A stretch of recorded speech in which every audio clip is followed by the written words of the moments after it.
Sure, we're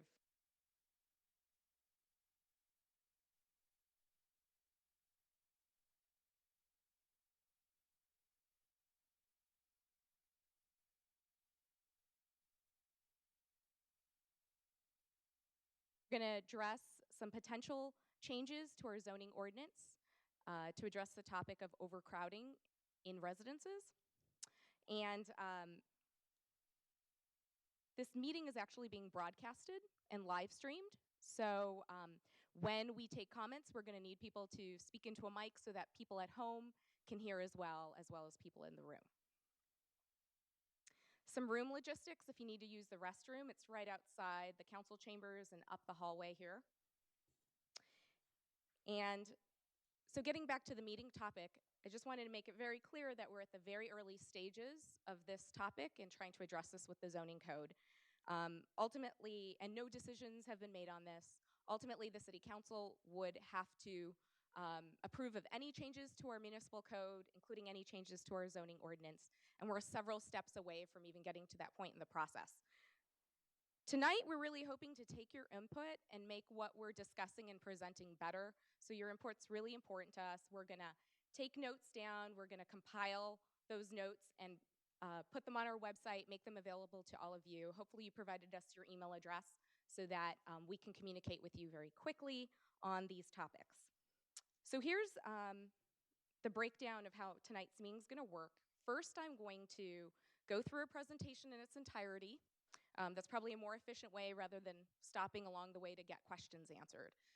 Second, we're gonna go through questions. So happy to get everyone on the same page so that if you have clarifying questions, we will take those then. And then third, we are going to open it up to comments, so opinions. I don't like this particular aspect, I like this. These are the concerns I have. So presentation, clarifying questions, and then comments. I also want to point out that everyone should have a comment card, a yellow comment card. That's also another really great way to provide us feedback. We're going to take that, the notes that we get, and compile those, put those on our website as well.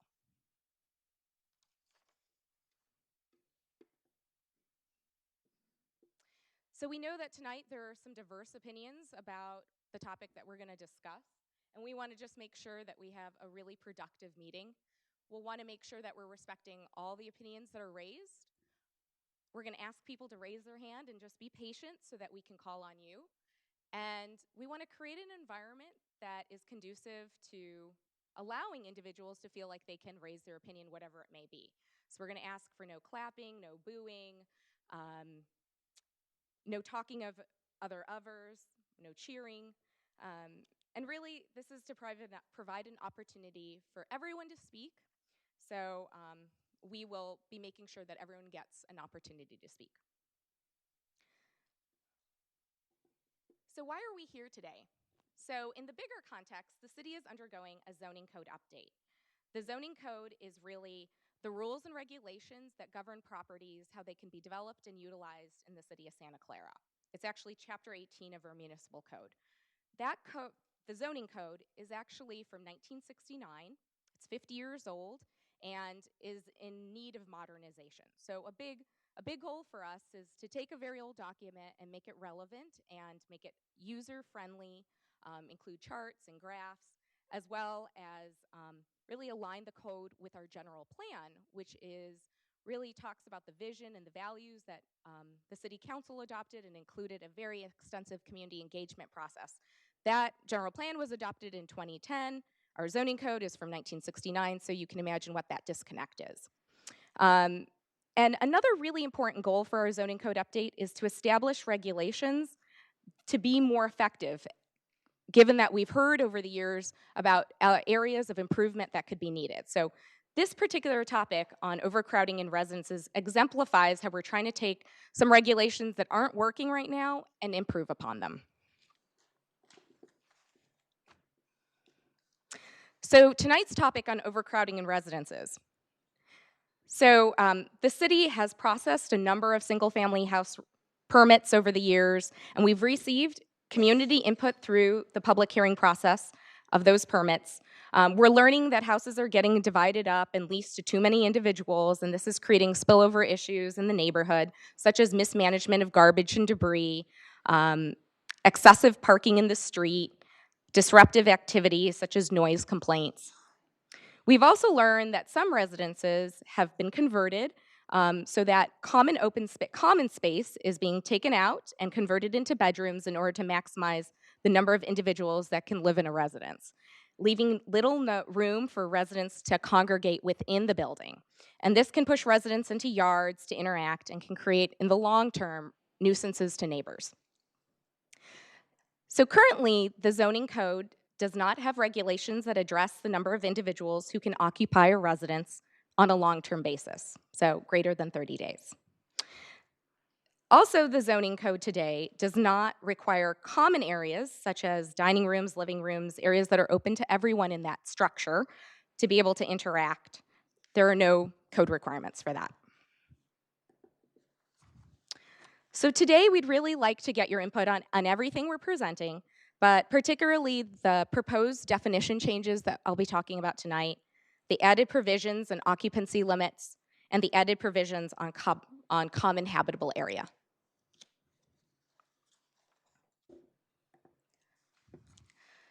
So what's also in the works with their zoning code update, but is not part of tonight's discussion, is that the city is also interested in working on regulations on short-term rentals.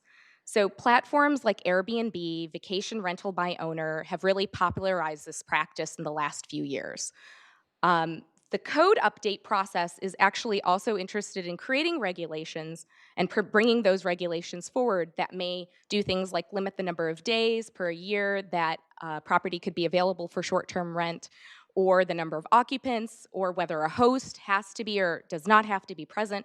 Those are particular considerations that we're considering with short-term rentals. The distinction being made today versus the short-term rental discussion is that short-term rentals last fewer than 30 days. And tonight, we're going to focus really on occupancy and how residential structures are used for long-term occupancy. So that's over 30 days.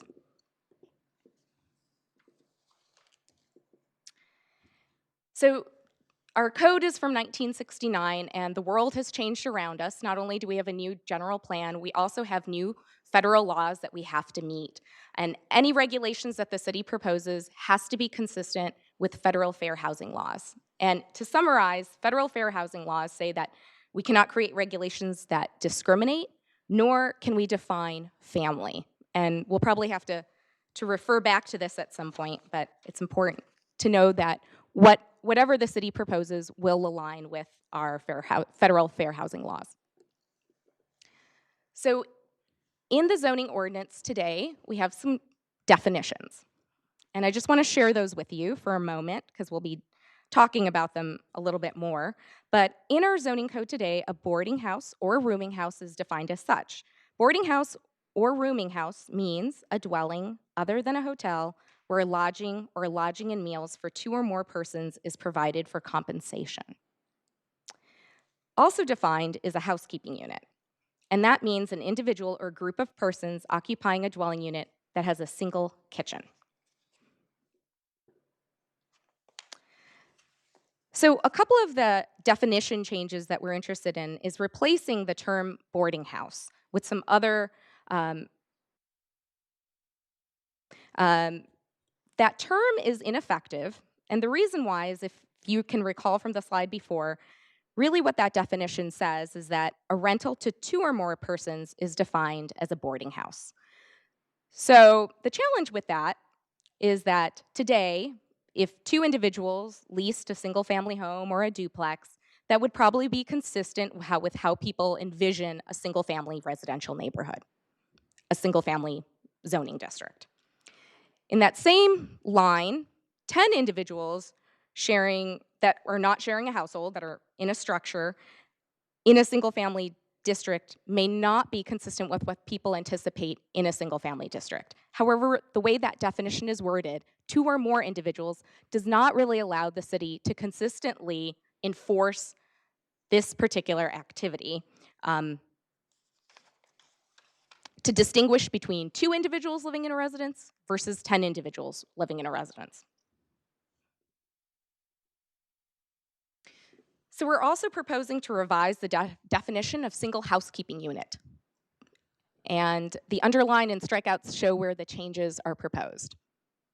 So a single housekeeping unit means an individual or group of persons occupying a dwelling unit used as a common living arrangement. Evidence of a common living arrangement may include some or all of the following: sharing living expenses such as rent or mortgage payments, food and utility costs, and a single lease or shared chores. And the primary single housekeeping unit can either be a renter or it can be an owner. That makes no difference. And I'd like to point out that this particular definition was crafted so that it met and was consistent with fair housing laws. So some approaches to try and really tackle the issue of overcrowding in residences. So we're intending to do two things. One, create some occupancy limits in residences, and two, create standards for common habitable area. So what we're intending to actually limit are the number of individuals outside of a single housekeeping unit. You can also think of that term as a household. Sometimes that's kind of cumbersome for people to think about. We're interested in limiting the number of individuals outside of the household, and that means we wouldn't be interested in limiting those individuals within a household. I'll show you a slide that may touch on this a little further.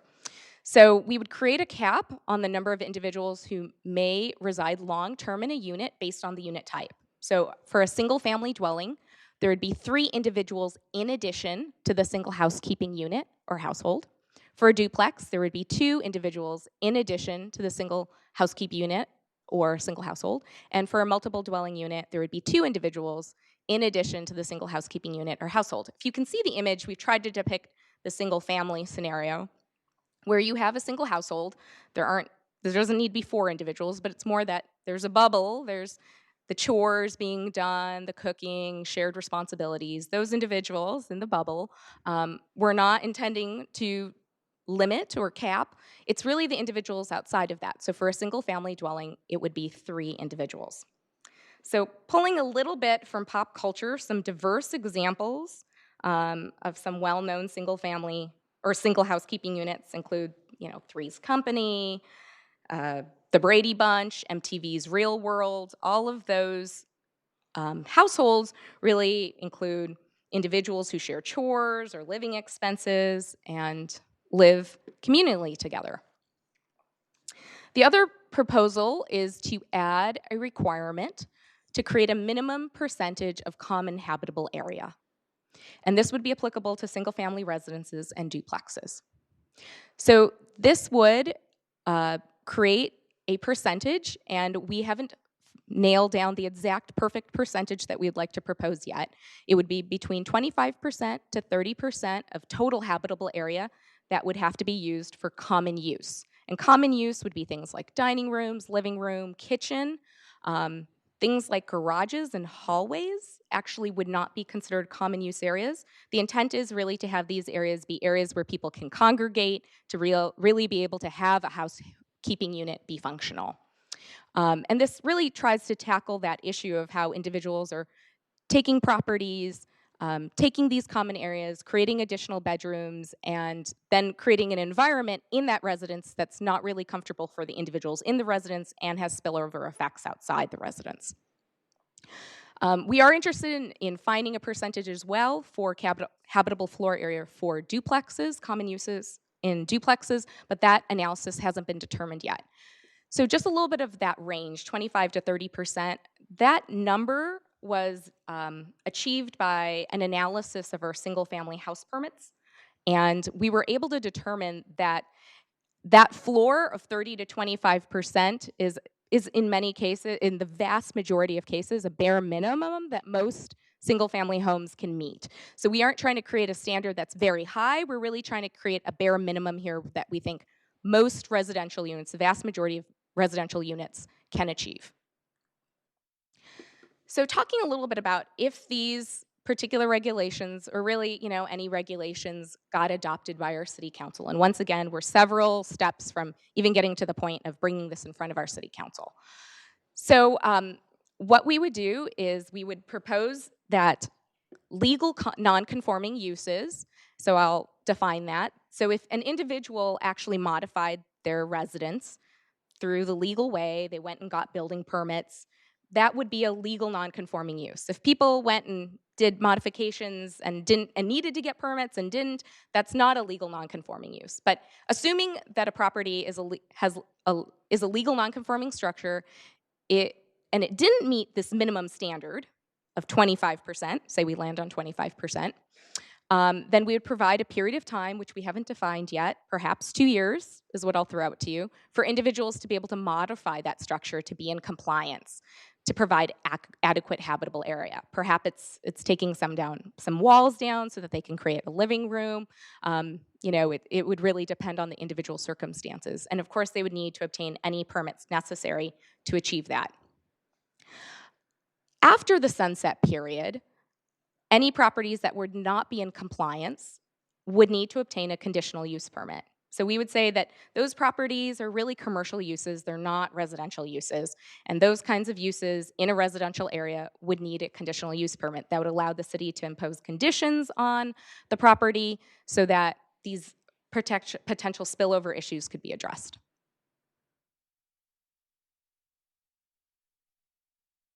So related to the occupancy standard that I was proposing earlier, limiting the number of individuals outside of a household, how that would be approached is, we would propose a period of time, once again, perhaps 2 years, in order to provide property owners with adequate notice.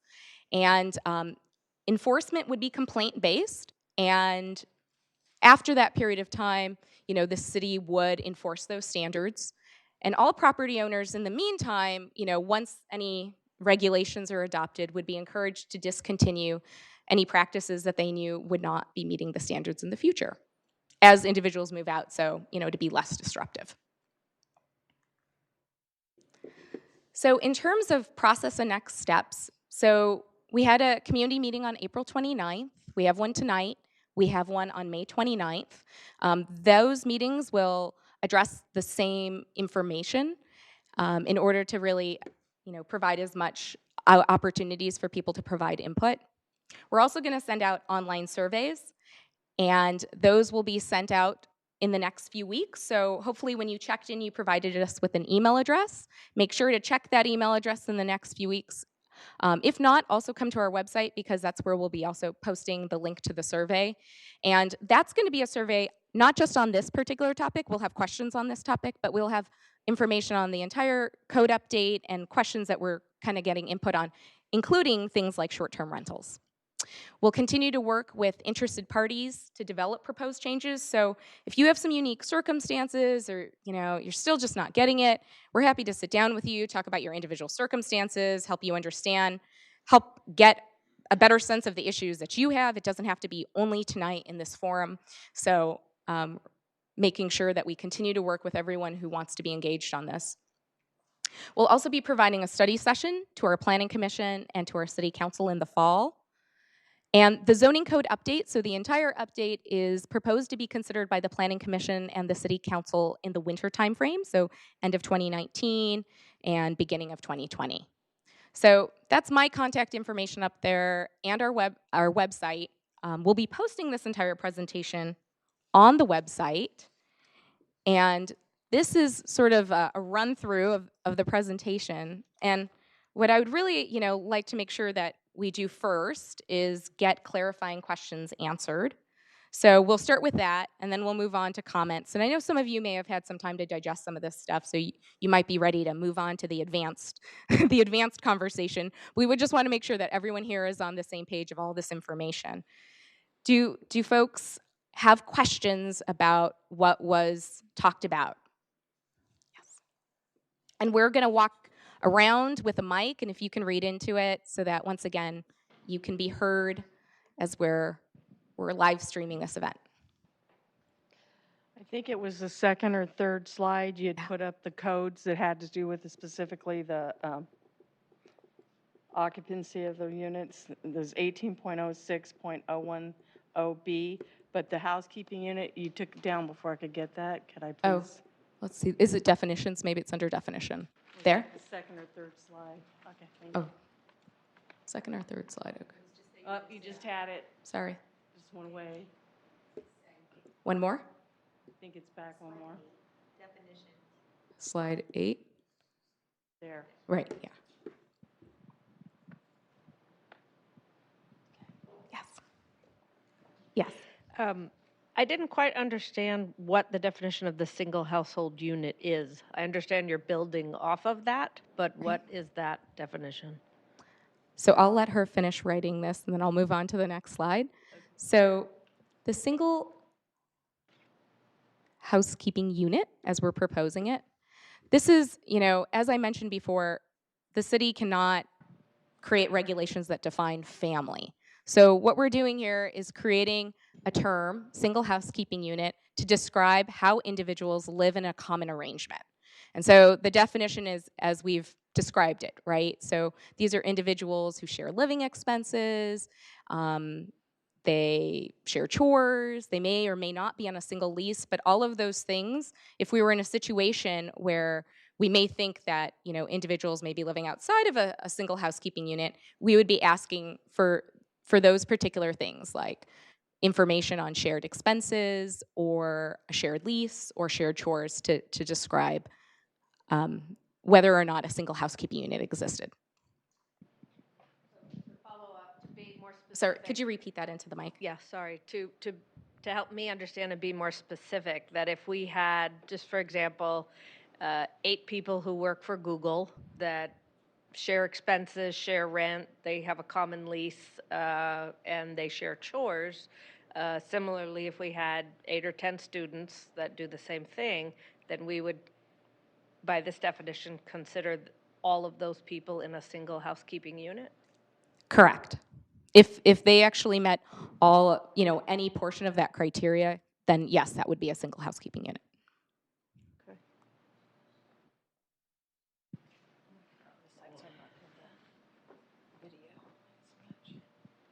And if that same group of 8 students or Google employees that are living as a single housekeeping unit, they can have 3 additional people live with them as well?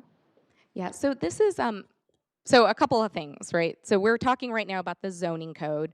The building code also exists, and the building code has occupancy requirements. The building code has quite high occupancy requirements, so actually the zoning code will probably provide more, I would say, more restrictions than what the building code currently allows. But so that's a different set of regulations that are also applicable to how many individuals can live anywhere, would be the building code as well. But I think me going off and explaining that, I think I also lost the gist of your question. Did I answer I that? remember there was a diagram. Yep. Let's get to that. So if you have, what is meant, but you have the single family dwelling, that's the That's the household- house. Yeah, household that's unit? the type of, in this, when we're talking about the occupancy limits, we're really going to create 3 different criteria for occupancy limits as proposed, right? Single family dwelling, that's like a single family house. A different number for duplexes, also a different number for multi-dwelling units. Duplexes and multiple dwellings are the same number, right? But for single family dwellings, it would be a single household, which we're not going to define from a number or capacity standpoint, from a zoning code standpoint. And they would have, as proposed, 3 additional individuals that they could have reside with them from an occupancy standpoint. That's not the way it's reading. You're saying 3 individuals makes up a single-family home. Most homes, and I'm Oh, sorry, wait, I'm based sorry. on my age, I'm sorry, 2 I'm just, adults and 2 children is Yeah. considered the average single family, typically. But Right. there's a lot of The families Yeah. that live more than that. sorry. A couple things. One, we'll get to you in a second. I appreciate your perspective on that. We just want to make sure that everyone's getting a chance to speak here. I appreciate your comment. If anyone else has any questions, we can go straight to you. I saw some other hands raised. We can address your question. That way you also can be heard because we didn't have a mic for you. Yes. Hello, my name is Manuel Vieira. You are discussing the zoning changes for single-family duplexes and multiple units too, right? Correct. All 3, not just Correct. Not just one, correct? Correct. From an occupancy standpoint, we have all three. Okay, but on a multi-unit, there's been, and duplexes, there's a common rule that's been used in the industry as landlords as me, is 2 plus 2 plus 2. 2 per bedroom plus 2 for the family room, and that's usually the compliance. Anything above that is overcrowding. You could just disregard them for occupancy of the unit. Why can't the city make that as a rule? But that's a common rule, it's been for years. I'd like to, if you happen to know those rules and where they come from, we'd love to explore them some more. So we'll write that down. Fair housing law. You don't have to go too far. Go to this housing authority. Go to the court-appointed, HUD. Go to HUD. HUD will tell you 2 plus 2 is the maximum you can have per unit. So That's federal. That's federal, as you indicated. So we will certainly research that. We'll take a look at that. If you're going through a custody battle for custody of your child, you must have, you're allowed to have two per bedroom plus 1 per sex if they're over the age of 3. Those are things that are very common you can find right now without even going through this type of hearing. And that's been used for years. There's nothing new. So we'll definitely, thank you for bringing that up. We've got that down. We're going to research that. Just want to say that the city, we have to comply with the federal government. We can create rules that comply and that are also different. So these are considerations, we're proposing this because our particular community has had issues that have arisen over the years. We will definitely research what you told us. Thank you for bringing that up. We'll get familiarized with it, and thank you. Yeah. I do a little bit better with examples. It's getting a little complicated and I'm pretty simple. So let me ask you a question. If you have 3 bedrooms, how many students can you put in there? So that question really goes back to this image here, related to, if we're talking about a single family house, regardless of who they are, students, other individuals, if they interact as a single housekeeping unit, that number of individuals is not regulated by, as we're proposing it, by the zoning code. What we would be regulating are the individuals who don't interact. So if those students you said were not part of a single housekeeping unit, they didn't interact with each other, they didn't share chores or living expenses, then what we would be really regulating is a maximum of 4 individuals. So 1 that would be considered a household, and then 3 additional other individuals, if that provides any. Basically, this doesn't apply to student rentals, is what you're saying then? Because the vast majority of student rentals would qualify as a single household. So if Almost by students definition. or anyone arrange themselves as a single housekeeping unit, based on fair housing law, we can't exclude individuals. We cannot discriminate individuals based on living arrangements. So this is how we have proposed. But yeah, I will clarify that for you. Regardless of who they are, students or otherwise, the number of individuals in a single housekeeping unit, if they actually, shared chores, paid living expenses, that would not be something we regulate from the zoning code as proposed. But I thought a lot of the problem was with student rentals. And this pretty much does get rid of 99% of student rental issues. They would not be included. Right. Is that correct, or I think I'm missing a lot here? Yeah, so there are things that we are limited to, as I said, with fair housing law, actually touch on directly. Would you like to add to this? Maybe. Yeah. Hello, everyone. Thank you for coming. I'm Andrew Crabtree. I also work in the planning department for the city. So I just thought I'd help out a little bit if I can. So yeah, what I heard, the question was, how does this apply to student households? And really, to reiterate a lot of what Rena was saying, is if the students organize themselves as a single housekeeping unit, we can't really regulate how many people are living that way, right? And as Rena mentioned, there are building code standards that can come into play, but those numbers tend to be pretty permissive. You can get a lot of people and still meet the building code. Plus, the city's ability to inspect generally requires that someone invite us into the structure, or we have to have a warrant, like search warrant, issued, which is a hard process to get to. So just put that out there as well. Well, I assume a large part of this revolves around parking, and I don't see any of this that discusses parking limits or anything else, Yeah. which I think is the big problem that you're really trying to address. And a little more context too. I mean, this has been going on for many years in this community, right? Trying to address the tension that exists where there are, students living in the community, and we have, sort of different lifestyles and concerns, and we certainly respect that, for the residents' standpoint, whether it be parking impacts, people parking on the street, or noise, there's all sorts of things that can result in a nuisance and an impact on the community. And we've been working through this process to try to come up with the best set of rules that we can to address those. We've also worked a lot in the enforcement side. There are other things we could do potentially around parking, like neighborhood parking districts, but those are not always popular because then you have to deal with permits and all that goes along with that. But when it comes down to it, again, unless we have those kinds of restrictions on the on-street parking, like we could have, you have to have a permit tag, or you have to have, you can't park overnight, different things like that we can do. But if we don't do that, we can't really regulate how many cars someone has that lives in a house. If there's a bunch of students living in a house and they have a bunch of cars and they start parking on the street, we can't really regulate that. When a new house is built, we can regulate how many parking spaces are required.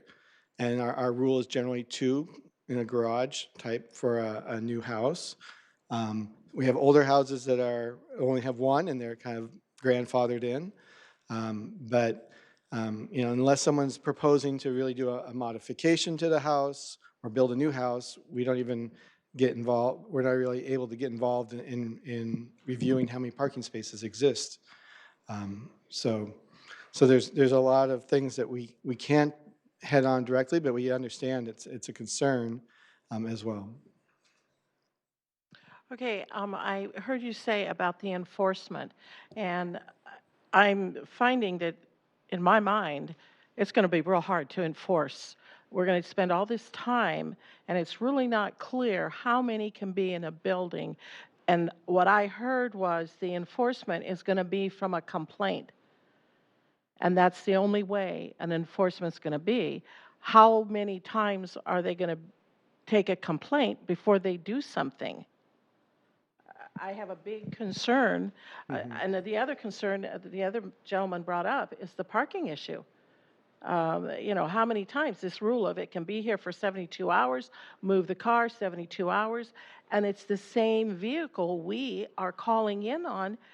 And how many times? And they get some kind of a citation. I mean, I just don't see how this is all going to be enforced. I know it's in good faith all this time that's being spent, but there's a lot of us that are in single-family residence, and we've been here for a long time, and our quality of life is being diminished with all of these issues.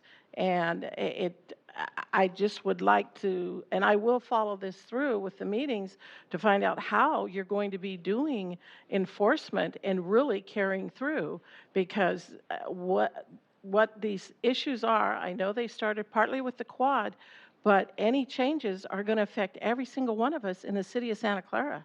Mm-hmm. Yeah, so a lot of different issues raised there.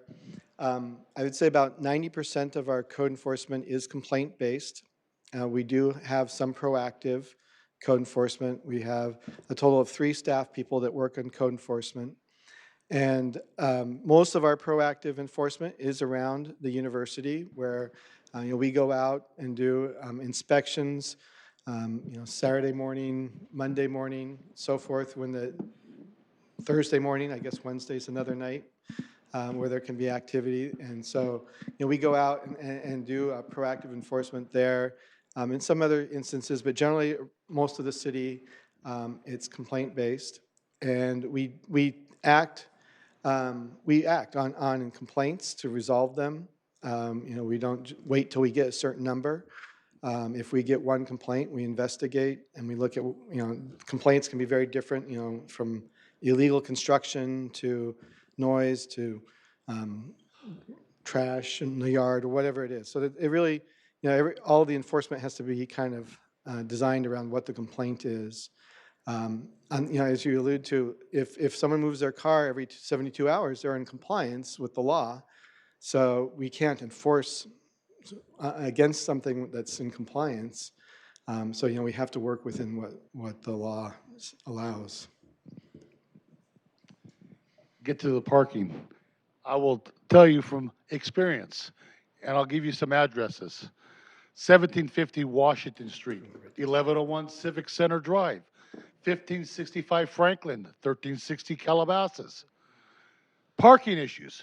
Got a mechanic around the corner from Calabasas that park all their cars in the street. Call the police department. They never come out. You go to Washington Street, there's a person in front of a duplex. 2 people living out of a van and a car, been called in on a complaint basis. They're still living out of there. Now a motorhome has just moved in across the street over there by my multiple unit complex. Is the police enforcing it? No. So you need to have, Franklin is another issue, and I can't wait to see what happens when that big high rise opens up with all the people. That's gonna be another nightmare on Franklin. Right now they have another little activity place they do exercise that floods up the streets at certain hours. But there's no parking enforcement. You got signs, but no one to do anything about it. And when you call in, they're too busy. And you guys are focusing on, let's say, the university. But we're part of Santa Clara too, in the other outskirts areas. People are living out of their vehicles. They won't tow it. They won't do it. I got a guy on Grant Street that's been over 3 years in an RV that has moved from one side to the other. It's going to be right by the kids' soccer park. Has the police, have anyone done anything about it? No. And I came in off calendar to report it. You guys need to focus to giving the tools to the police department to enforce the parking, to get the citations out, to get the cars towed. It might just work itself out on the housing occupancy if you guys could do that. But if you can't get the police to enforce things, there's no way what you're planning to do here, the only thing it's going to do is just put some little bit of rules, but there's no teeth behind it. We'll pass on those comments to the police department.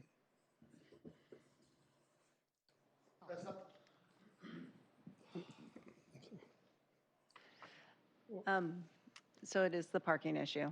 And on the building code, a person only needs 10 square feet to be considered habitable, is my understanding. And is there a way that you could not act so independently and maybe co-plan and solve this issue with police enforcement and with building code? Yeah, I tend to agree. I don't see how any of this is going to change some of the people in my neighborhood that have brought 12 cars with them. And I can't park in front of my house. We have a small house. We're in the old quad. We don't have a lot of front area. It'd be nice to see the street every once in a while. Yeah, so a couple of comments on that. On the building code, it's generally more than 10 square feet per. There's a minimum square footage first for a bedroom, and then as you want to add people to the bedroom, it kind of scales up. So it's a little more. It's not a simple math. It's kind of a formula that you have to apply, and every bedroom has to have a closet and a window, egress window, and there's a certain number of bathrooms per population and so forth. And as Rena said earlier too, generally those numbers are higher than high enough that they don't help us in this situation. The issue of parking congestion on the streets, I've been in this business 25 years or so, and really, other than going, the things we can do is try to make sure that new development has enough parking, and then the only other thing is sort of some sort of restrictions on the on-street parking. The city does have that in some instances, or you're probably all familiar too with neighborhood parking permits, where each resident gets 2 permits and they can have a couple of guest permits and that sort of thing. It just requires, more work on everyone's behalf to implement that, so it's not always popular. Or we've in some cases instituted, like no overnight parking or no parking between like 2 a.m. and 4 a.m. And I know that the police does go out and patrol that, those neighborhoods. So those are the tools that we have really to address the on-street parking issue. Yes. Part of your problem, or part of the problem that you're going to create for us, is getting rid of the zoning where it says rooming house and boarding house. And you're right, that was an old term, and it was useful at one time. And then because you had zoning for R1 and R2, you didn't see the rooming houses, boarding houses. Well, once you get rid of it, now you're going to start creating rooming houses and boarding houses in R1 neighborhoods. Now, if you have a single-family dwelling, whatever you want to call it, with one lease, that's one thing. But if you have it and all of a sudden you have 10 people, even if they're sharing, I don't care if they're all washing the dishes. If you have 10 different leases because they're students or whatever, that's a rooming house. That's a boarding house, whatever you want to call it. But that should not be in an R1 neighborhood. And that's where you're creating a problem. Now, if it's going to be under a lease, you as the city can say, you can only have 3 cars on a lease, 4 cars on a lease, 2 in the garage and 2 in the driveway. But if you're going to say, well, you can have 10 people there, all of a sudden 10 cars, that doesn't work. Now, but if it's a homeowner, then he's going to have that problem. But you're doing it, once you get rid of the rooming house and boarding house, you guys are creating the problem in our neighborhoods that are R1 neighborhoods. Yeah, so I think I need to clarify something about the proposal here. And R1, which is a single-family zoning neighborhood, currently boarding house is not allowed use. We're not proposing that a boarding house would be allowed either. We're not proposing to change that. What we're trying to do is acknowledge that, you know, if a household organizes themselves as a single housekeeping unit, we can't stop that, right? We can't regulate that. And that's basically what's happening today on a lot of the cases, right? So we just want to make sure that our zoning code aligns with the federal law and try to provide more clarity, because it's created confusion where people say, you know, there are boarding houses out there that we're not regulating, but if they are behaving as a housekeeping unit, they're not a boarding house. Okay, well, maybe you could clarify. I did hear something about 10 leases. I said if you have a lease with 10 people on it, you're a single unit. Right. And we all understand that. Yeah. And there's nothing more we can do about that. 5 people rent a house, all 5 are on the lease. But when you end up with 5 people in the house, 5 different leases, which you would typically have with a boarding house or with, I mean, when I lived at San Jose State, I was one of 6 or 7 that were on a lease. And so it was more like a boarding house. And I don't want to see that in my neighborhood. Yeah, well, okay, my understanding is that that's not what's being proposed, that, you know, this example, I suppose it allows 4 leases, because it allows 1 for the household and then 3 additional, but that's the limit in this is proposed. You want to clarify that? Yeah. So currently as proposed, as you had described it, it would be correct, because how to define a single housekeeping unit doesn't have to be a single lease. That can be, you know, a comment that you make. You know, like I said, this isn't set in stone. This is a proposal. We've put some thought into it because of concerns we've learned over the years, but obviously your input is important, and we'll definitely take that into consideration. Today, the way the proposal is, you could have individual leases within the single housekeeping unit, because that's not the only definition of what a single housekeeping unit could be, right? It could be people who share chores and other, you know, activities together as well, in that way. However, the other individuals would be able to have individual leases. So the topic of trying to count the number of leases in this particular proposal it's really not part of this proposal, but we'll definitely take your feedback. It sounds to me like what you're saying is that really having a single lease for that housekeeping unit is what you'd like to see, a single lease. Did I capture that right?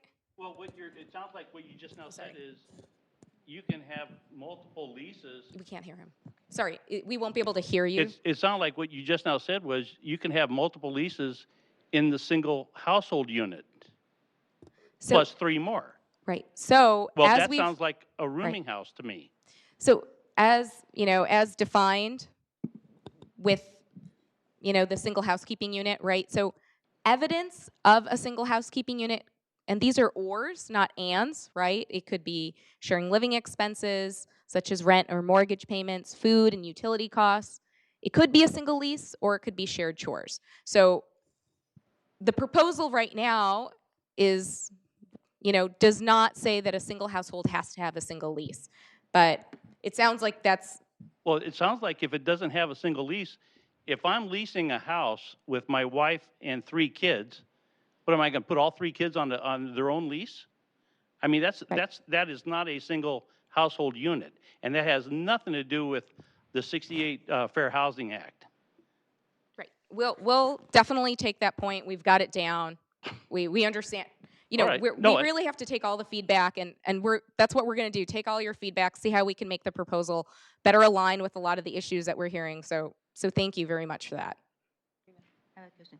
So I think I've talked about this before at meetings, but I have a student rental in Santa Cruz. And so as soon as I bought the place, Santa Cruz contacted me, the city of Santa Cruz, had me register the rental, gave me a letter saying that I can only have 2 persons per room. And so it's a 2-bedroom place.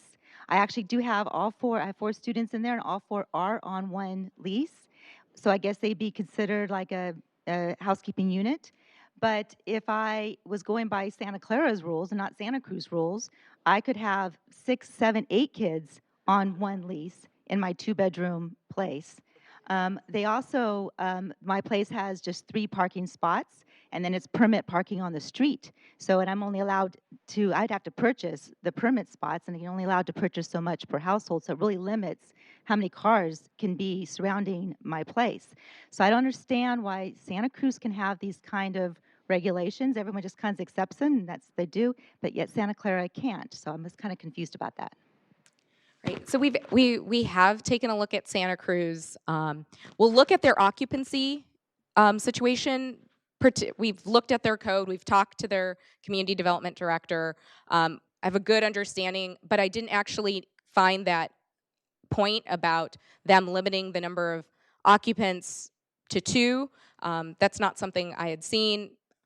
Just because, I just have to say this more broadly, just because other individuals do it doesn't necessarily mean it's also, compliant with federal fair housing law. So we are looking at that. We want to look at other communities. And like I said, I've done some research with Santa Cruz. We'll take that information specifically, look into that a little bit more as well.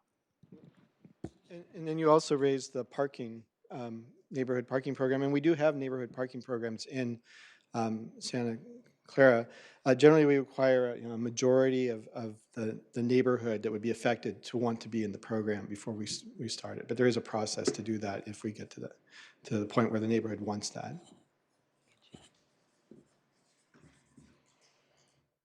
So, a couple thoughts. I'm fairly intelligent. I'm not stupid, but it just seems like you're talking completely around the whole issue. I mean, there are people here that there's 2 perspectives, right? At least from the residents or people that own property in Santa Clara.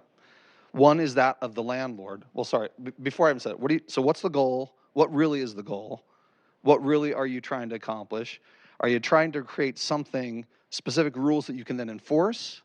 Because if that's the case, this I don't care what you say, everything is so PC that you can't really talk about what the issue is, and so you don't really end up talking about anything. We're talking about a household, right? We're talking about a family. You can define it however you want. I don't care. That's not what I'm worried about. But when you talk about a building and how many people you can stuff inside, you've got 2 perspectives. If you're a landlord, you want to put as many people in there as you can, right? I mean, you want them sleeping on couches. You want to put bunk beds in there. You have 15 people per room. It doesn't matter, right? So that's one perspective. If you're a student, you're looking for a cheap place to live. I get it. I understand that. But if you're a homeowner and you live in a neighborhood, then you've got all these problems where your next door neighbor has 45 people living in it. If you, by this opportunity right here, you don't accomplish anything. The house, the bubble can have 4 people. It can have, traditionally, I'm going to say this, traditionally it can have a mother and a father and a child. Or it can have a group of people that choose to live together. It's fine.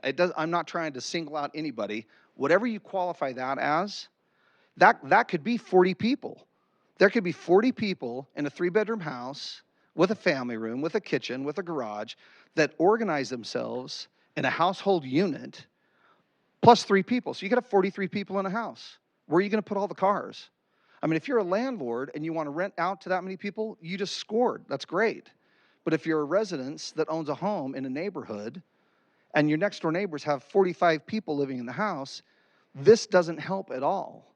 The definition of the household unit, by allowing people to say, well, we organize ourselves in a unit, therefore we're a household unit. You can't, be careful, because Fair Housing Act says you can't define what we qualify as a family unit. You could have 40 people. I mean, I'm being extreme, but that's the analogy, right? Inside that bubble, you could have 13, you could have 17, you could have 20, you could have 6. It doesn't, what you're trying to accomplish is not accomplished by this. So you'd have the bubble plus 3. So that's one thing.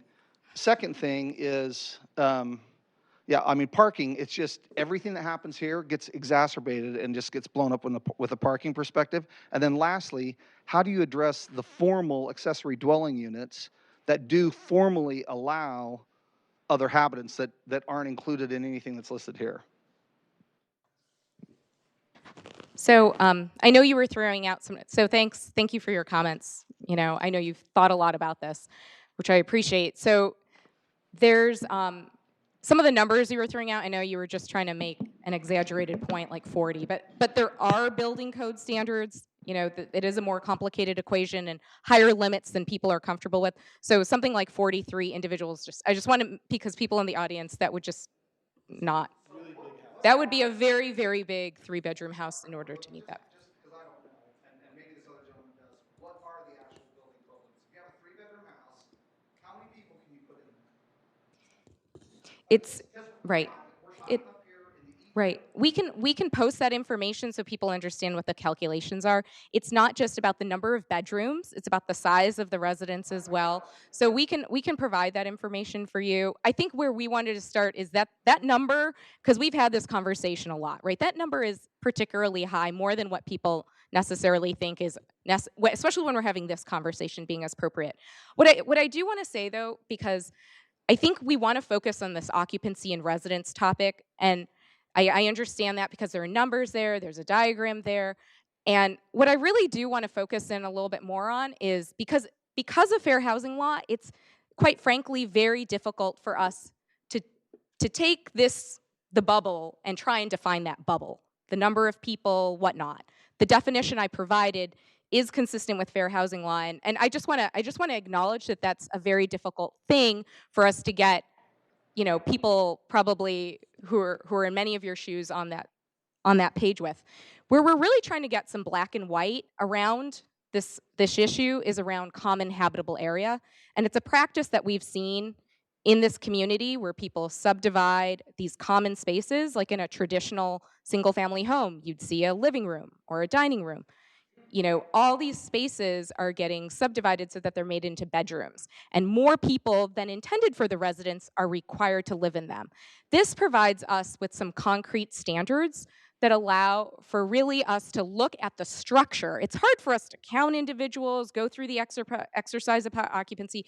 This gives us a very concrete standard to say, you know what, you're putting too much into this particular residence. This residence was not intended to have insufficient common space. You know, so we're trying to do with this particular standard is give us a black and white sort of bare minimum, but still what we think is, you know, something that would be appropriate, that would try and address from a very black and white perspective whether or not too much is going on in a residence. The habitable space would be black and white, and even the 25 to 30% that you put up there gives any of us, whether you're on the landlord side or you're on the homeowner side, gives us something to understand. But that bubble is still the great big question. Right. And it doesn't answer, frankly, if you're a landlord and you want to stuff as many people as you can, it doesn't help you. If you're a student that doesn't care that you have 14 other roommates, it doesn't help you. Right. And if you're a resident that has next door neighbors, it doesn't help you. So that's the part that still, you're going to have to appropriately, carefully, sensitively define how many people you can have living in a house, period. I mean, Right. you're gonna have to come up with a number, and maybe it's based on the square footage of the house, it doesn't matter, but that's what everybody's trying to understand on both sides. And the follow-through, like this gentleman said, is the parking. That's directly tied to how many people you have. So it still goes back, I think the first problem to address is how many people are we gonna allow to live in a house? Because your bubble, and that's the loophole, is unless you define, and I don't know how you tiptoe through the Fair Housing Act, but unless you define, I think it doesn't matter whether they're a family or not. You just take it to people. Right. Excuse me. You know what? We're getting no. It's fine for you saying what you're saying. It's just we're being live streamed, and so people can't probably hear you at home and what you said. So I'll just like paraphrase it so people have the benefit of knowing what you were saying. Essentially, you really still have a lot of concerns about the bubble of the household, right? That you said, regardless of how you do this, you know, you understand we have to be consistent with fair housing law. There really has to be some maximum number of individuals that are identified that can live in a residence. You know, the bubble itself, you feel like creates too many loopholes. It's not defined, and you know, you understand the tensions that we have with fair housing law, but it's really about creating this something that's very transparent for people, so they know what's the maximum number of individuals that can live somewhere. So, got that. You know, we really want to help you there. We're going to do what we can, talk about it, look at it further to try and to work on that. But thank you very much. Yes, hi. Yeah, the definition for a single housekeeping unit is group of persons used as a common living arrangement. Of course, it's undefined. In other words, there is no definition. There is no restraint. And so people are starting to understand that, I think, here. But the purpose of that lack of restraint is actually the purpose of the ordinance. In the past, people have used the boarding house ordinance as a lever to try to get the city to do things. And Andrew actually hinted at this. He said that some people try to make the boarding house ordinance to be effective and would complain to the city that they're not following the boarding house ordinance. So the objective of this ordinance is to get rid of those complaints. It's not to improve the living arrangements side, it's to get rid of the basis for anybody complaining about the number of people in a residence. I mean, I know that's Rena doesn't like that definition, but we've had this discussion before. That's really what we're trying to do here, is that we are, there is this, basically we're trying to get rid of the single family residential zoning is what this is. This is Santa Clara's effort by keeping the name single family residence zoning, but defining it so loosely that there is no effective single-family residential zoning. There is no limitation. So that's actually what is going to happen here with this. And so, for instance, one thing that could accommodate, that could help limit it, is if on a single housekeeping unit, it actually had some requirements. So she lists up there a bunch of things, options. You know, you could have rental, you could have shared expenses, you could have chores. Well, those are options. There aren't any requirements. So what we could have is a requirement, and that would be what some guy mentioned, which is a single lease. A single lease would be at least one limitation that would allow for a single housekeeping unit. Otherwise, it's a rental unit, which then gets separately limited. But as a single housekeeping unit, if you had a single lease, that would actually help a little bit. At least it would be some kind of a limitation on it, and that's what I would recommend. And of course, she said she'll take that down, but of course, she already has done this. The city attorney will not allow that to happen. So the problem is the guy that's not here is the city attorney who is actually dictating a lot of the terms of what is going into this ordinance.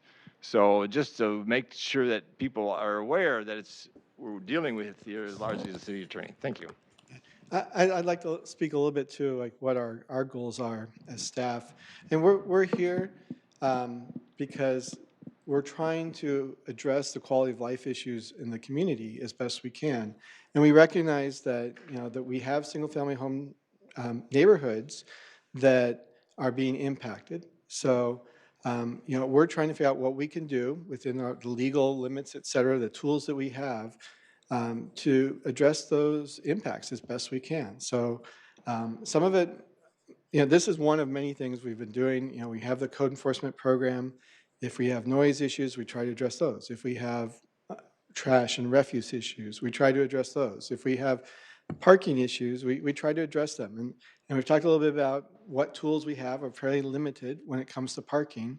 But we're our job as staff is to hear what the concerns are from the community and try to come up with the best response that the city can have. And ultimately, we take that to our city council. They're the ones that adopt ordinances for the city. And we communicate everything we've heard from the community.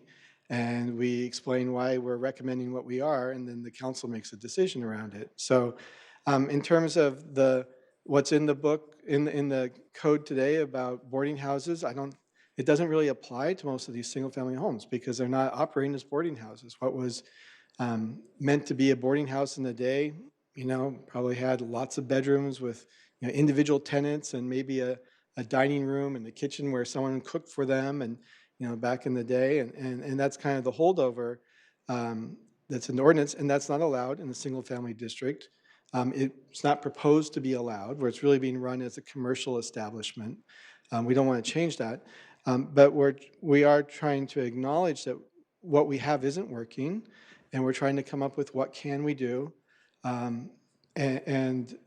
Obviously we know that a lot of people are frustrated by this kind of concept of a single housekeeping unit limiting things, and just looking at the building code. I know that you look at things and say, well, here's a good rule of thumb: 2 + 1. 2 people per room + 1, or some things like that are out there, but it is more complex than that in terms of determining occupancies.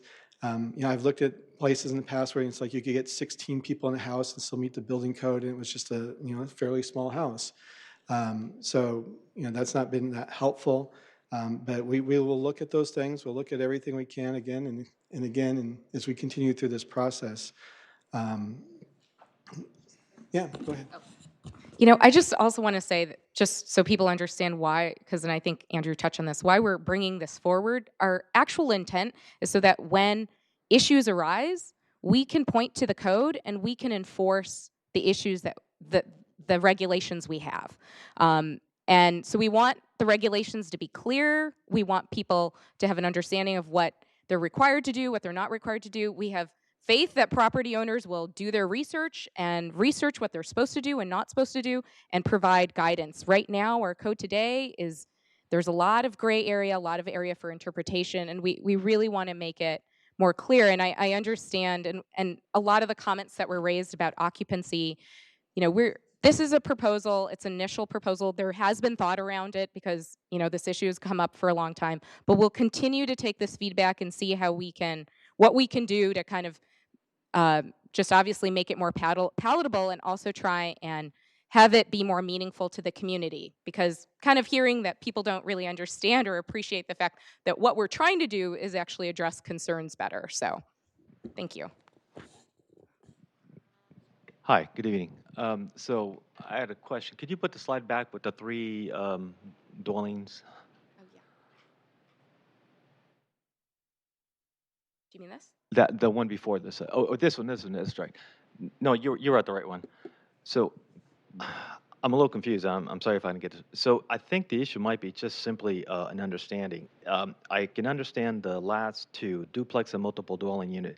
Seems like you've defined a distinction between that and the first one based on some architectural criteria. Could we not define the single detached home in architectural terms so we don't have to deal with the single household definition? Because it seems like that's what everybody hung up on. So a couple things. There's a single-family dwelling unit is a single-family house. It's a structure. A household, or AKA a single housekeeping unit, is the living arrangement that people have. So a single-family dwelling unit, a single-family house, That's the structure. The single housekeeping unit, aka household, is the arrangement that people have. Right. My question is, why does that even have to come into play? If in the end you said that ultimately there's a ordinance, a housing building code that determines how many people can live per square footage, and you said that's too loose, is there anything that says that you can't write a tighter code that supersedes that says that we can have fewer number of people per some square footage that then overrides that, and then we're done, right? Because we could simply define things in architectural terms and numerical terms that's easier to understand, because everybody's hung up here trying to figure out what is the modern definition of a family household. And I think that's what everybody's confused about. Right, so the building code is the state building code, but jurisdictions can create zoning criteria, but that zoning criteria still has to be consistent with federal fair housing law. Right, but you could avoid all this if you just define it in numerical terms or architectural terms. Say, if the building code says you can't have more than 2 people per 100 square foot, you can define, you can't have more than 2 people per 80 square foot, whatever that is. It'd be easier for you to define mathematically and also probably legally and avoid all this confusion, because everybody's confused about the same thing here. The other thing I just want to, and I know that people's comments have been focused on the single household and housekeeping unit. I've got that. I do want to also say that, we have a proposal here for the number, right? The number in addition to, and that's also something that if individuals want to comment on that, should that be, we threw 3 individuals out there. This is actually a code similar to neighboring jurisdictions have as well. So these are numbers that have been somewhat consistent in neighboring jurisdictions. So 3 for a single family dwelling unit, 2 individuals for a duplex, 2 for a multi-dwelling unit. But those numbers could be less, they could be more. They're also something that if you'd like to provide comments on, we'd be interested in that as well. And I think, on the question about the numbers, again, there have been situations where someone has tried to say the maximum number of people that can live in this house is 5 or whatever it is. And those are the ones that run into the problem with the Fair Housing Act. And not that this is always the case, but it starts with, well, what if someone comes in and they have 6 kids? Can you say, a family with 6 kids can't live in this house? And that's where it kind of started. It's gotten bigger and different than that. But we're actually precluded from having that kind of absolute number as a cap on how many people can live in a house by this federal law. I just wanted to add a couple of comments. One that it occurs to me as we're continuing to talk about this is that I would like to be sure that whatever proposal we come forward with also adequately recommends increased funding for code enforcement, for enforcement provisions. When we're hearing we call about parking and nothing happens. We have to wait. We have to make complaints for code enforcement. I think we are pretty on pretty solid ground saying that the city's underfunded enforcement for a number of years. And so I think a more comprehensive solution would not only be to look at changing the law, but to recommend increased enforcement activities and the funding that's appropriate to that. And I think that kind of corollary to that is that a lot of this, for me, there's a difference between living in a house as a dwelling place and running a business. And many of the problems are caused by, I think, the larger businesses. So I think we ought to look at the commercial regulation of larger businesses. So there's some number of, I think if you look at how multiple dwelling units are, the regulations, the inspections, the requirements that are appropriate to multiple dwelling units are much more stringent than those to single-family dwellings. And so there's some point where if you own 5 or 6 or 10, or if you're managing 5 or 6 or 10 properties or more, your business ought to be regulated in that same way, where it's a significant impact on the community if your business isn't appropriately regulated and following the standards, and maybe there's a need for regular inspections. I know some jurisdictions have regular inspections of rental properties required. And so I think that's another aspect of this, that whatever regulations we come up with, let's look at the business aspect of this and regulate that, and let's make sure that there's enough funding for enforcement. Thank you. We've got definitely both of those. Thanks. No, I don't think so. Lady here, Rebecca. Excuse me, but do you have a forum where the landlords and some of the local community can get together and actually go over the issues that bother both of them? Because I'm a landlord, and with all due respect to the last gentleman, I'd be happy to show him my house. I don't want to maximize 20 students, or even 10. My kids went to college, and I'm very much against slumlords. If I was, I had one yeah, I know. I've had one problem with my kids, and I told our neighbor that I talked to him. I said, and it's up to you. If you want them next year, I'll get rid of them. So I think you can make laws and rules. But I think you should get the two sides together. I mean, this is nice, but if you got them in a room together, I think you could do pretty well. But that's one person's opinion. Oh, thank you. Thanks. That's good.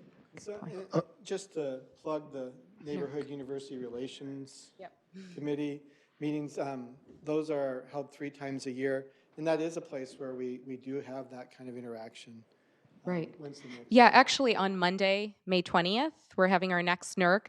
And at that NERC, we're going to do a community prioritization exercise. So we're going to talk about the different topics that we want to address for that particular community over the next year or two. And, I'm sure this particular topic will come up in some form or fashion. But definitely, there have been other sort of forums that have kind of shot off the NERC that brought property owners and I should say residents together, but that's an excellent idea to continue. So thanks for that. NERC is Neighborhood University Relations Committee, and it's really focused on the area around the Santa Clara University. So we don't have a forum like that citywide, but it's something we can think about if there's enough demand for it. Okay, Manuel, I got the mic now. I want to clarify what I was talking about parking.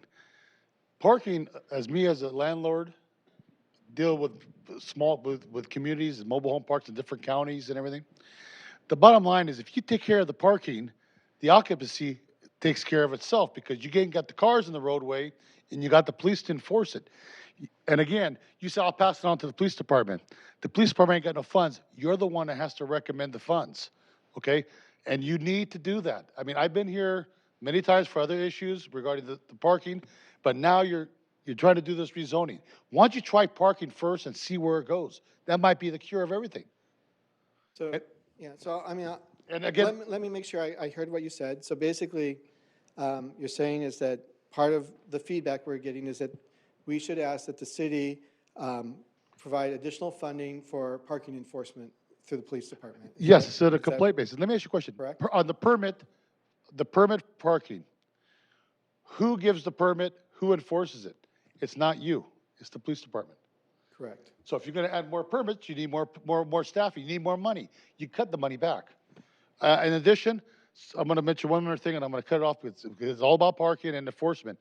When we had the Super Bowl in Santa Clara, you guys had 6 code enforcement people out there enforcing every way so Santa Clara looks beautiful for the city, for the TV programs. After the Super Bowl, you eliminated half the positions. You should have those positions. The city looked real good before the Super Bowl. After Super Bowl, what happened? That's a good example, and that is a fact. Thank you. Oh, I just had, oh. Here too. It's been waiting for a while. So she can.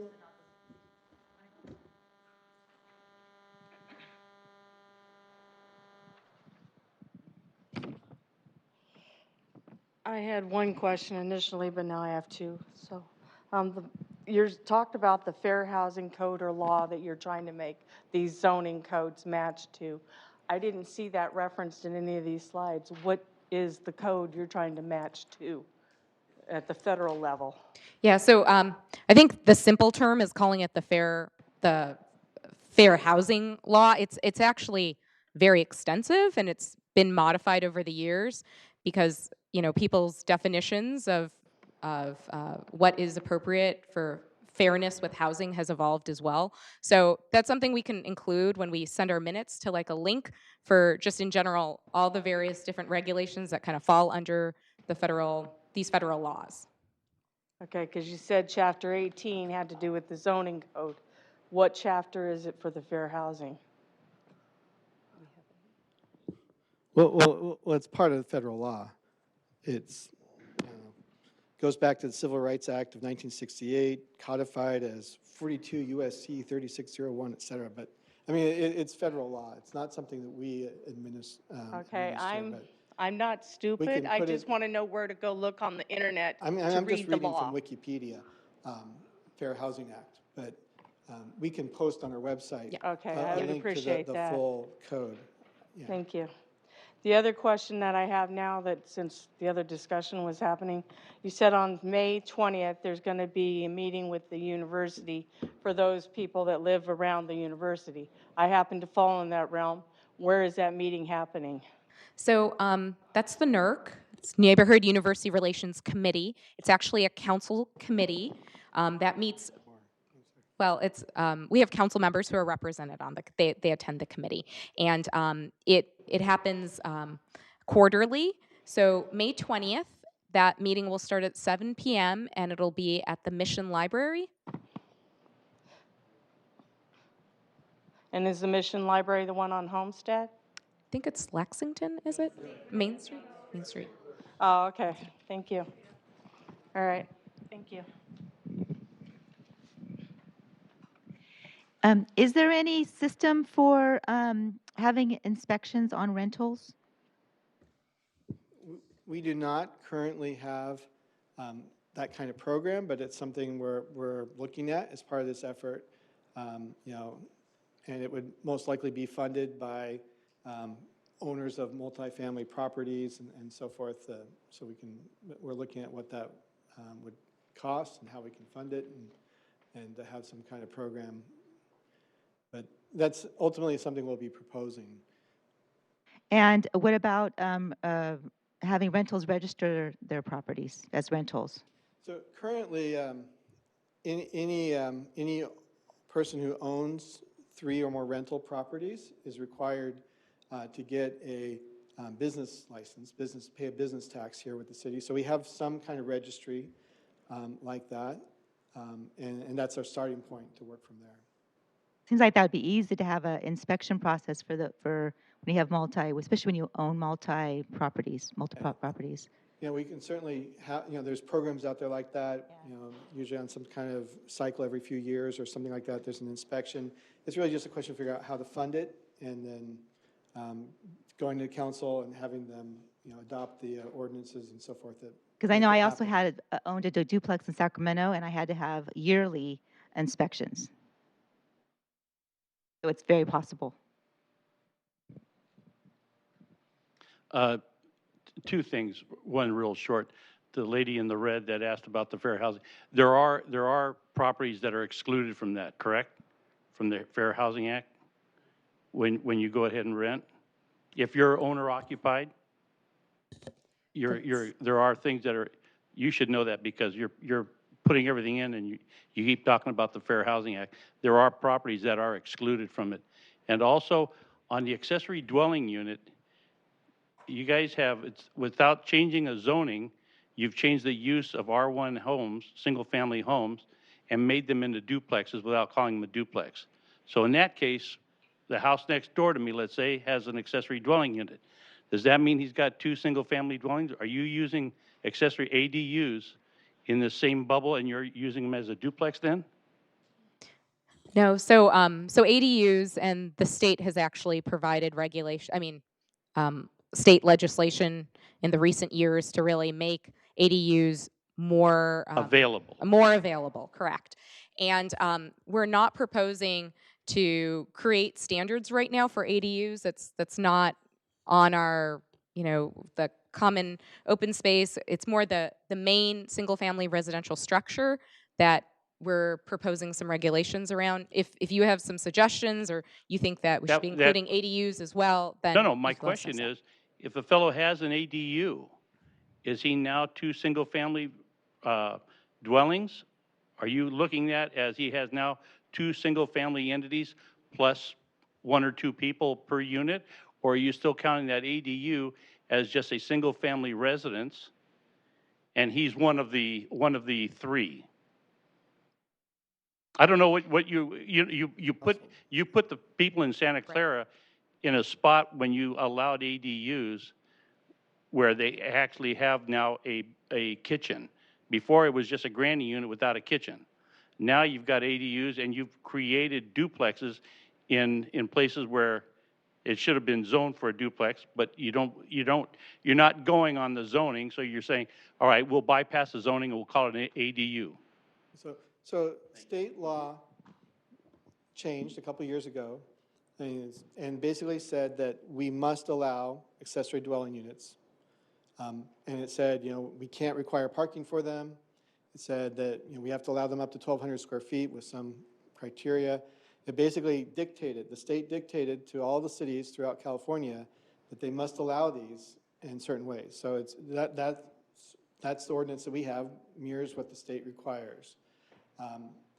The question of how do we look at them? We do treat them as two single-family units, basically. We don't look at who lives in one. And that's how we regard them. And a lot of that comes really from the way the state law is set up. We can't prohibit them based on density and other things. On that. The Fair Housing Act, I'm not sure what was your meaning by there are certain units that it doesn't apply to. It applies to any kind of transaction where if you're a landlord and you're renting out, you can't discriminate on basis of these things. It also applies to our ability to adopt regulations. Just a couple things that I've been attending all these meetings for the last year, and so I know people have been working genuinely very hard. And I still have to say that I feel really disappointed that the goal was to help, in my view, was to help maintain our quality of life in the city of Santa Clara. And I understand that this is helping define things, but it's defining, unfortunately, a bad way of life. It's heading in a direction that all I'm hearing is that it's going to be impossible to stop this rolling wave of people and people putting kind of a really large number of human beings living in these single-family dwellings. So I see the definitions, and I just want to say that I feel very disappointed that I don't think this will have any effect. As a matter of fact, I think it's going to encourage larger numbers of people put into the homes because now it's clearly defined that they can do that without any limiting regulation, any effectual regulation. And I also wanted to add the people that have talked about parking to say that permit parking is part of a solution. In reality, it is not. Unless, if you're living in a neighborhood now where you want permit parking, if you're strictly single-family homes by we're more commonly known, they're individual families, then you need to go out now and you need to apply for your permits because you have to have neighborhood people signing up house by house. You are responsible to do this if you want permit parking near your home. You have to do your entire block, and I believe you have to do 2 blocks in every direction. And if you're already living where there are a large number of students or multiple people in the home, they are not incentivized to sign this new permit request, which would limit the parking they can have on the street. So they're not going to do it. So to say that that's a solution it's not unless you're attempting to put it in place before your neighborhood has changed. So. Really quickly, is there anyone who has not made a comment or asked a question that has one that has not made a comment?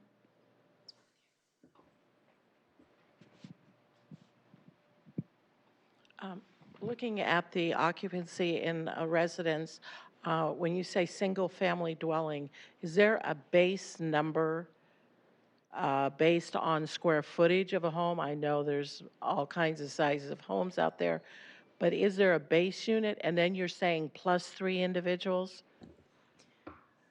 So that's part of the current proposal.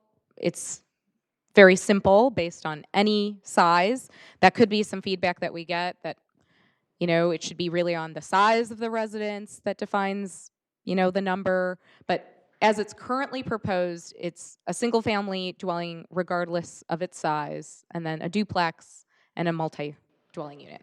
So the duplex doesn't make any difference to the square footage, and the multiple dwelling unit, there's no definition of what a base of number of people can be in each unit. I'm looking for a base unit, a chart that'll say, okay, a house that's 1,600 square feet, 3 bedrooms. Right. There isn't a size, there isn't a ratio from size to number of individuals that's proposed.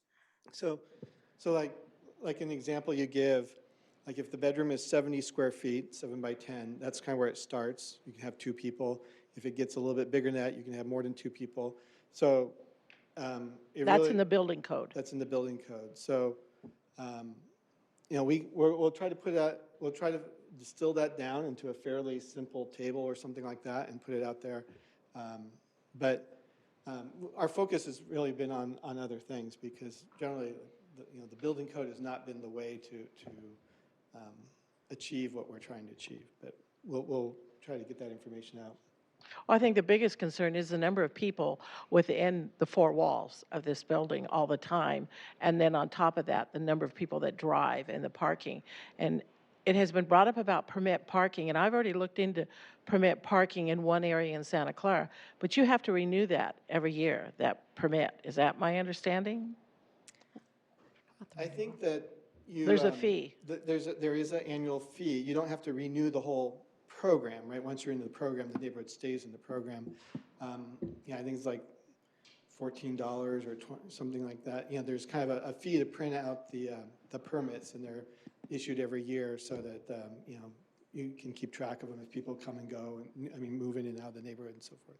I think that's so sad that we have to think that we have to pay to be able to park in front of our own home. I mean, that again is hitting quality for me of living, and I just think there's got to be some other kind of way that we don't have to continually every year renew this permit just to be able to park in front of our own home.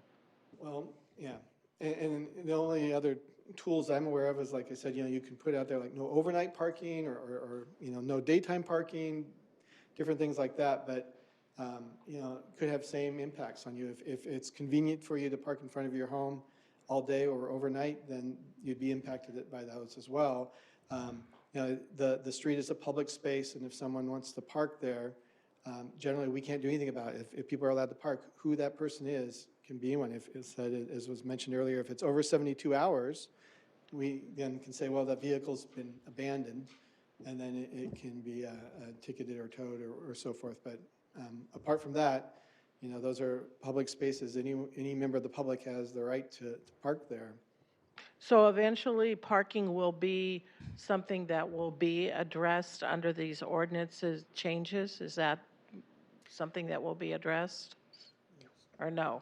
So we weren't proposing with this ordinance change to do something related to parking at this point. The zoning code doesn't really deal with the on-street parking, and most of the solutions that are come up with are really neighborhood specific. Like, if a neighborhood wants something, we can respond to that and try to implement that thing, whatever that is, whether it be a permit parking program or some kind of restrictions on parking on the street. We can deal with that in neighborhood specifically. Yeah, and I just have to say, I've heard people express dissatisfaction with the process, and then also, you were saying the cost of the permit process. So that's something that, right now there's a city council adopted process or a policy on this, but that's something that, based on community feedback, could be modified to better address certain circumstances that you guys are discussing, or costs, those kind of considerations. So we'll definitely bring all of this input as part of this package so that people are aware of those other areas that are kind of pain points as well. So would it be a different department that we would be dealing with as far as something like that? I mean, to me, all this talking about the ordinances there's a lot of avenues that come off of what is affected on our changes in our ordinances. So is parking something we address in a different department? So we'll take everything that we hear. I mean, we don't, our department, community development planning, doesn't administer the city's permit parking program. That's done through Public Works. We don't enforce it. That's done through police. But we'll certainly are capable of taking the input back to the council that, we heard a concern that the program is too expensive. It's not right for residents to have to pay to be a part of it if it's solving a problem.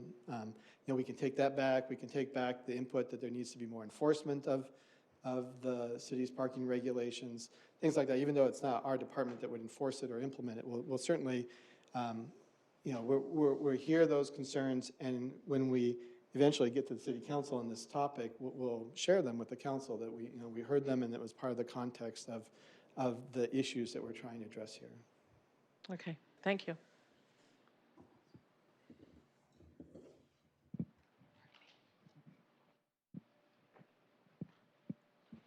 I guess I just noticed that you don't talk about adding any kind of commercial entities within, say, the single-family zones. So, for example, we've got a bed and breakfast right beside us in this single-family area. So, which of course draws its own, I'll say, quality of life issues with it. But I don't see any where we're talking about any of the zone changes where you would limit those kinds of things. Yeah, I think it's a condition. Maybe it's not a big deal. So normally we don't allow commercial uses in the R1 district, in a single-family district. I mean, there's some, home occupation and a few exceptions. But, yeah, I don't know if you have anything on bed and breakfast. Gloria, can you add anything on bed and breakfast? I know there's one in the old quad that I believe that one might have an HT zoning district, and so there's a historic combining zoning district that allows alternative uses for historically significant properties, so it would be allowed under that type of zoning district. So sometimes as you said, a single-family area, there may be a parcel that has a different zoning, and that was those are approved by city council. If someone wants to rezone, it's probably been there because it's historic, and maybe the intent was to help preserve a historic structure to allow this other use back in whenever that decision was made. Sorry, just another point about clarification. If I was to read the duplex line, it says it's 2 individuals per unit. We're talking about someone who's not coming over the weekend. It's someone who's not necessarily a permanent resident who's on a lease. So we're talking about however many people live on the duplex lot. There's additional 2 people who can stay there for a prolonged extended period of time, say 3 months, 6 months, or whatever.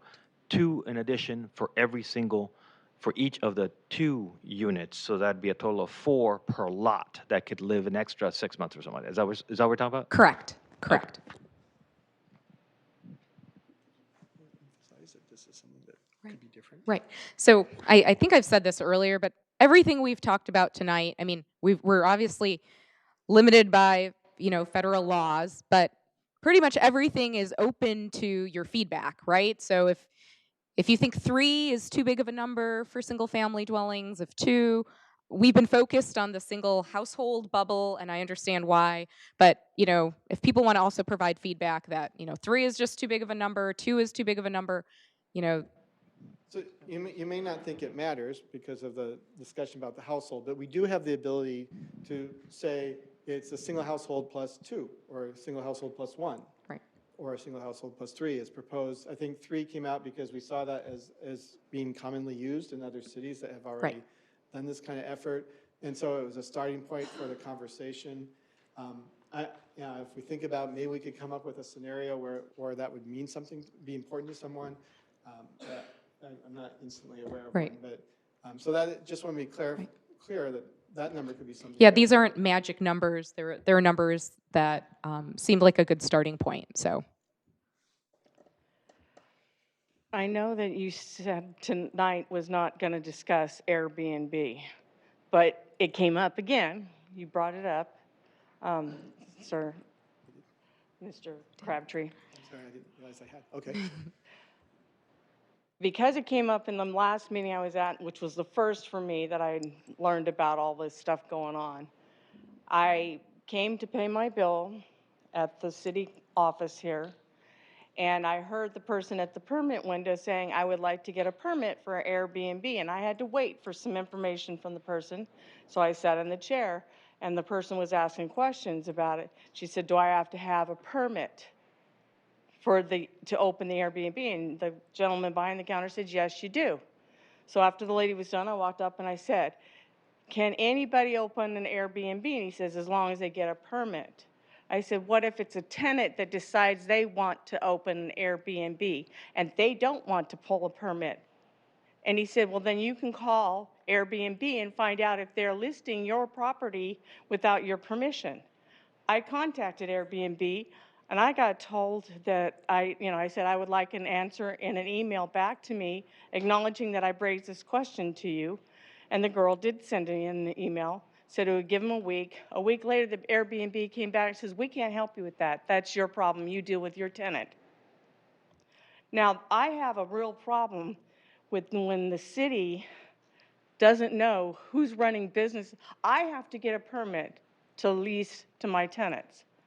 Now, my tenant can start a business without getting a permit, and the Airbnb says, well, and when I looked up Airbnb, they have to pay taxes to the tenant or whoever's listing with them. Airbnb gets a portion of that money. They're also supposed to give a portion of that money to the city where the Airbnb is being operated to as well. If the city doesn't know one's being operated, how is this going to happen? And who's going to regulate it? And I have a real problem with that because I basically got told by Airbnb, take it up with your tenant. How can I do that if the tenant's doing it without my knowledge or my permission? So a couple things. If individuals are doing short-term rentals, like Airbnb is just one of the platforms, right? If they're doing short-term rentals, they're still obligated to pay TOT, that's transit-oriented tax, to the city. A lot of these platforms like Airbnb will help facilitate that and remit that to the city on the behalf of that particular property owner. That is a requirement. Also, obtaining a business license is a requirement, but the city doesn't actually have zoning regulations on short-term rentals currently, and that's something that we're working to develop through the zoning code. So we've had, some residences that have been, problem situations where they've had rentals to multiple people, have had no host on the site, have used the property exclusively for a short-term rental. Those are the types of issues that regulations we would be interested in bringing forward would try and address. So related to those topics of how the property can be utilized for a short-term rental is really how the zoning code could address it. But people are still obligated today to pay transit-oriented tax on the property as well as register for a business license. When I looked up the comments that were being made by people using Airbnb to list the properties or whatever they're doing, a lot of the people that are using Airbnb aren't even getting paid, according to the comments that I looked up, by Airbnb for what they're doing of listing the property. And I made copies of the emails and what I looked up, so I wasn't, I kept it as a record for myself, and I'm like, okay, Lord, this is like scary. These people can run a business without contacting the owner. Airbnb doesn't care if they're contacting the owner of the property. So, Excuse me, but is this of our primary meeting here? Have we finished with the business for today? I have one last question. Sorry. Let's take another question. Really quick, it was on one of the slides where it had the non-conforming housekeeping people, and that property owners would be encouraged. What is the form of that encouragement, and are we properly positioning ourselves for some of the more people-intense technological businesses that are building up around here that are going to bring another wave of people? So how's this going to help us continue to fight overpopulation in housing units? So what we're saying here is that we're gonna, if we, go to council adopts standards, it's rare that with any new regulations, we just flip the switch the day after those standards get adopted. We usually give a sunset amortization period so that people become aware of new regulations and start trying to make arrangements so that they'll be able to meet whatever those regulations are. What we're saying for the occupancy standards is that, say we give a period of time, such as 2 years, so that people become aware of what those standards are for occupancy, that then they don't have to wait till the 365 times 2, whatever those number of days are, in order to begin implementing that change. If they have individuals who are going to be moving out, then we would encourage them to discontinue that practice. We can't require them if we have a sunset period that says 2 years. We would say, hey, there would be less hardship here if, as you're going through changing out your tenants, you start to begin to comply and not wait until the last minute for compliance. That's what the second bullet is intended to say.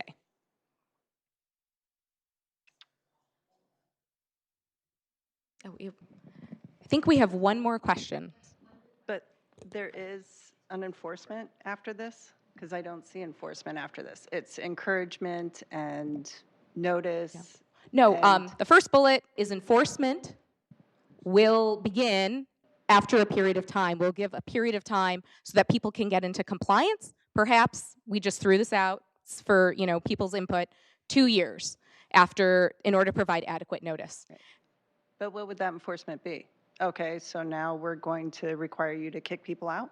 So enforcement would be, and this is a very good question, after this, whatever gets adopted and we finish our sunset provision time period, we get a complaint in the community. Hey, there are too many people living in this residence.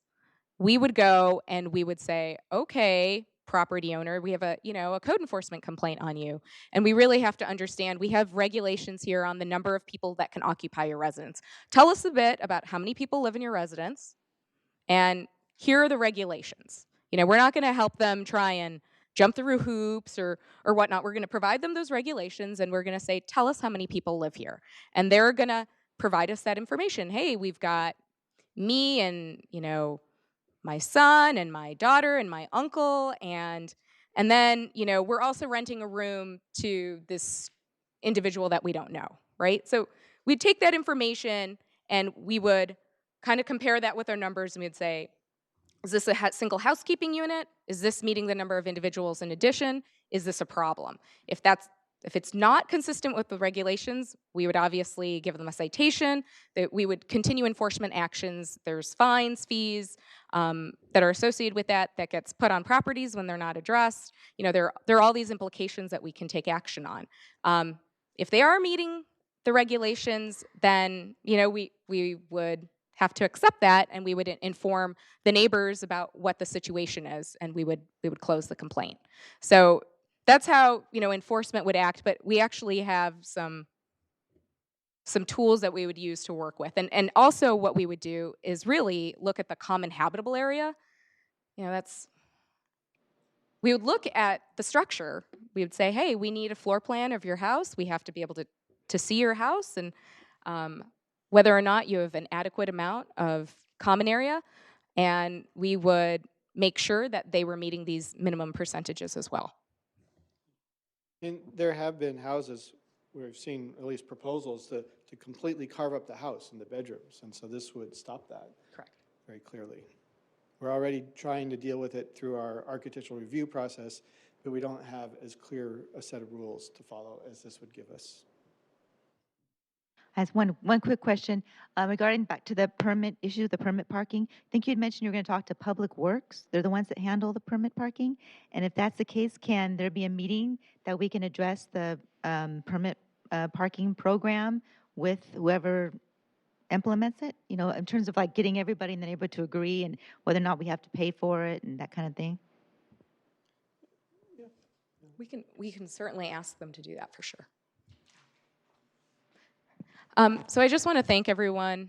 I know that not everyone's happy with what's proposed today, but we're definitely sincerely going to take your input, see how we can make tweaks, maybe some substantial changes, do what we can, and we've shared with you some of the constraints that we're working with as well. However, just to reiterate kind of the next steps, we do have a duplicate community meeting. This is really to get as many opportunities to get feedback on the same information on May 29th. We're going to have online surveys that go out. We're going to continue to work with people, so you have my contact information if you want to keep engaged on a specific issue or drill down on it. We have all your email addresses, and we'll continue to connect with you. We will be providing a study session to our Planning Commission, our City Council in the fall. You will find out information about that if we have your email addresses. The entire update we're hoping to bring forward by the end of this year / beginning of next year. And thank you so much for your time. We're going to keep our website updated, and just want to appreciate everyone's time. If anyone has questions, we're going to stay back, but thank you all for tonight.